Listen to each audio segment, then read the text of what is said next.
அறுவை சிகிச்சைங்கிறது டிரான்ஸ்பிளான்ட்டுக்குள்ளே போயிடுது. அப்போ டிரான்ஸ்பிளான்ட்னா நீங்கள் கடவுரில் இருந்தோ இறந்தவருடைய உறுப்பை வாங்கியோ அல்லது மூளைச்சாவை இறந்தவர்கிட்ட இருந்து அதை கொண்டு வந்து அவருக்கு ஃபிட் பண்ணணும். அது ஒரு எளிதான காரியம் அல்ல. இப்போ இந்த மாதிரியான ஒரு சூழலில் எந்த மாதிரி அறுவை சிகிச்சை இவர்களை காப்பாற்றும், அல்லது இந்த பம்பிங் கெப்பாசிட்டி குறைவாக உள்ளவருடைய வாழ்நாள் என்பது குறைந்துதான் இருக்குமா? இருக்குது சார். எப்படின்னா, இருதய நோய் உள்ளவர்களுக்கு ஒரு 100 பேர் எடுத்துக்கிட்டிங்கன்னா 20 பேருக்காவது இந்த பம்பிங் ஃபங்க்ஷன் 25% வந்துடுது. இவங்களுக்கு எல்லாமே ஹார்ட் ஃபெயிலியர் செட்டின், அவங்களுடைய பம்பிங் ஃபங்க்ஷன் குறைந்து விட்டது.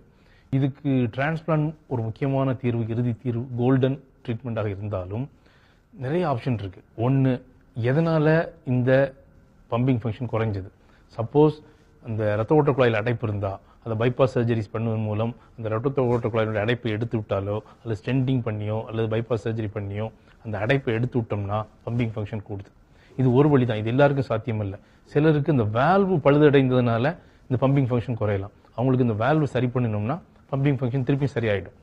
இப்போ புதுசாக என்ன இருக்குது அப்படின்னா, இந்த 2 வழியிலும் முடியாதவர்களுக்கு ஸ்டெம் செல் தெரப்பின்னு இருக்குது. இந்த ஸ்டெம் செல் தெரப்பினா அவருடைய எலும்பிலிருந்து, போன் மாரோவிலிருந்து, அதில் ஸ்டெம் செல் இந்த அடிப்படை திசுவணுக்களை எடுத்து அதை நம்ம கல்ச்சர் பண்ணாமையோ பண்ணாமலோ அவருடைய இருதய தசையில் இன்ஜெக்ட் பண்ணுறதன் மூலம் அந்த ஸ்டெம் செல் தெரப்பி மூலம் ஃபங்க்ஷனை கூட்ட முடியும். இது இப்போ நம்ம இந்தியாவிலே இப்போ அவைலபிளாக வந்திருக்கு. இதனுடைய மூலம் ஒரு 10% பம்பிங் ஃபங்க்ஷனை கூட்டலாம் அப்படின்றாங்க. ஸ்டெம் செல் தெரப்பி அப்படின்னு நீங்கள் சொல்லும் பொழுது, நமக்கு தெரிஞ்ச ஸ்டெம் செல் அப்படிங்கிறது என்னன்னா, குழந்தை பிறந்த உடனே தாயினுடைய வயிற்றுலேருந்து எடுக்கும்போது அதுக்கு ஒரு பேங்க் இருக்குது, ஸ்டெம் செல் பேங்க்னு சொல்கிறாங்க அப்படின்னு. அந்த மாதிரியான ஸ்டெம் செல்லை நீங்கள் சொல்லலை. நீங்கள் என்ன சொல்கிறீங்க, ஒருத்தருடைய போன் மேரோவில் இருந்து யார் பாதிக்கப்பட்டாரோ அவருடைய போன் மேரோவில் இருந்து எடுக்கிற ஸ்டெம் செல்லை பற்றி நீங்கள் சொல்கிறீங்க. சரி, என்னுடைய கேள்வி எங்கே வருது, ஒருவேளை ஸ்டெம் செல் அவருக்கு அந்த தாயினுடைய வயிற்றில் குழந்தை இருக்கும் பொழுது, பிறக்கும் பொழுது எடுக்கப்படுகிற ஸ்டெம் செல் பேங்க்கில் இருந்து கிடைக்கக்கூடிய ஸ்டெம் செல் அப்படிங்கிறது இதுக்கு ஒரு பெரிய தீர்வாக அமையுமா, பலன் கொடுக்குமா? பெரிஃபரல் பிளட்லேருந்து எடுக்கக்கூடிய செல்லை விட, போன் மாரோலேருந்து எடுக்கக்கூடிய செல்லை விட இந்த எம்பிரியானிக் செல் இன்னும் பவர்ஃபுல்லாக இருக்கும். அதில் இன்னும் சக்தி அதிகமாக இருக்கும். ஆனால் அதனுடைய கான்ட்ரவர்சின்னு இருந்துகிட்டே இருக்கு. நம்முடைய அம்பிலிக்கல் கார்ட் பிளட் எடுத்து நம்ம ஸ்டோர் பண்ணி வச்சிருந்தோமானால் 20 வருஷம் கழிச்சு அதை நம்ம ரீஜெனரேட் பண்ணி செய்யலாம். ஆனால் இன்னும் அந்த கார்டு பிளட்ல இருந்து வரக்கூடிய எம்பிரியானிக் ஸ்டெம் செல் தெரப்பி அதிக அளவு வரல. ஆனால் அந்த பெரிஃபரல் பிளட், நம்முடைய பெரிஃபரல் பிளட்ல இருந்து ப்ரோஜெனிட்டார் செல் எடுக்கலாம், போன் மாரோல இருந்து ப்ரோஜெனிட்டார் செல் எடுக்கலாம். அதுல இருந்து வரக்கூடிய செல் ஆல்ரெடி இன் வோக்.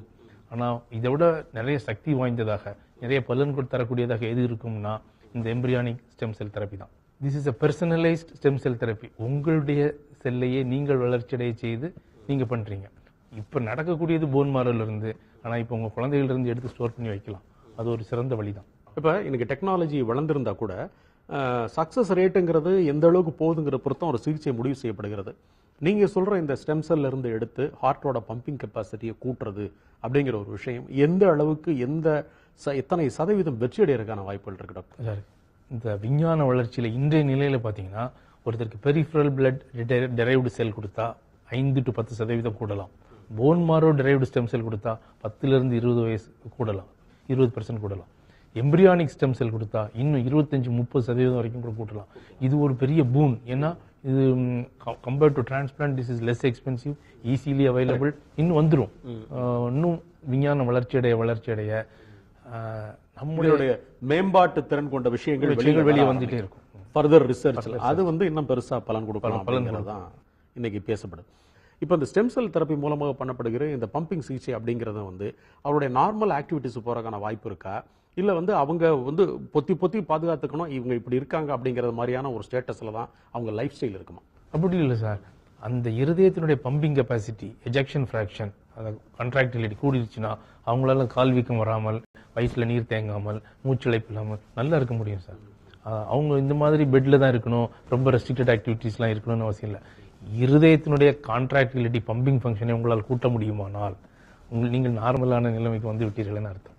இன்னைக்கு ரொம்ப அழகாக சில கருத்துக்கள் எங்களோட பகிர்ந்துட்டீங்க. நிகழ்ச்சியில் கலந்துக்கிட்டதுக்கு மிக்க நன்றி டாக்டர்.